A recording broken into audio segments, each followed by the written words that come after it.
அஸ்ஸலாமு அலைக்கும்.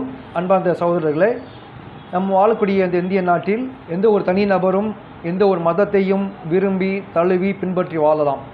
இது ஆர்டிகல் 25 இந்தியன் கான்ஸ்டியூஷனில் கொடுக்கப்பட்ட ஒரு ரைட்ஸ்.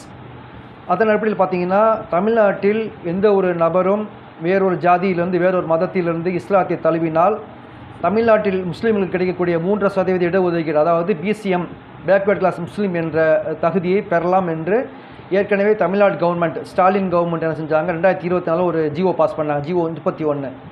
ஆனால் அந்த ஜிஓ செல்லாது என்று சமீபத்தில் மதுரை ஹைகோர்ட்டில் இருக்கக்கூடிய சுவாமிநாதன் பெஞ்சில் அந்த ஜிஓ ரத்து பண்ணிட்டாங்க. அதோட பின்னணி என்னென்னா, தூத்துக்குடி மாவட்டத்தை சார்ந்த பரமசிவம் என்பவர் இந்து மதத்திலிருந்து இஸ்லாத்தை தழுவுகிறார்.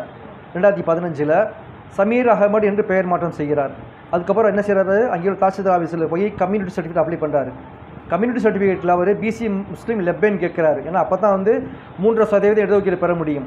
ஸோ அந்த கம்யூனிட்டி சர்டிஃபிகேட்டில் என்ன செய்கிறாங்க, தாசில்தார் ஆஃபீஸை ரிஜெக்ட் பண்ணிடுறாங்க. ரிஜெக்ட் பண்ணிவிட்டு அவங்க என்ன செய்கிறாங்க, ஹைகோர்ட்டுக்கு போக சொல்கிறாங்க. இது மாதிரி முஸ்லீம் வேறொரு மதத்திலேருந்து இஸ்லாத்துக்கு தழுவினா பிசி முஸ்லீம் லெப்பேன் கொடுக்க முடியாதுன்னு என்ன செய்கிறாங்க, அவங்க ஹைகோர்ட்டை நாடுறாங்க, போக சொல்கிறாங்க. ஹைகோர்ட்டுக்கு அவர் போகும்போது ஹைகோர்ட் என்ன செய்கிறாங்கன்னா, 2022 அவர் கேஸ் ஃபைல் பண்ணுறாரு. 2024 ஜிஓ பாஸ் பண்ணுறதுனால ஹைகோர்ட் என்ன செய்கிறாங்க, இப்போ ரீசெண்டாக இன்றைக்கி ஜூன் 26 என்ன செய்கிறாங்கன்னா, இந்த ஜிஓவை நாங்கள் எடுத்துக்க மாட்டோம். ஜிஓ என்ன ஹைகோர்ட் என்ன செய்யணும், சொல்லப்போனால் அவருக்கு கம்யூனிட்டி சர்டிஃபிகேட் கொடுக்கலாம்னு சொல்லணும். ஆனால் அவங்க என்ன செய்யலாம், டோட்டலாகவே ஜிஓவுக்கு ரத்து பண்ணிடுறாங்க. ஸோ இதனால் இஸ்லாத்தை தழுவிய பல பேருடைய அந்த வேலைவாய்ப்பு பறிபுற சூழ்நிலை ஏற்படுது, அப்படி உரிமையும் பறிபுற சூழ்நிலை ஏற்படுது.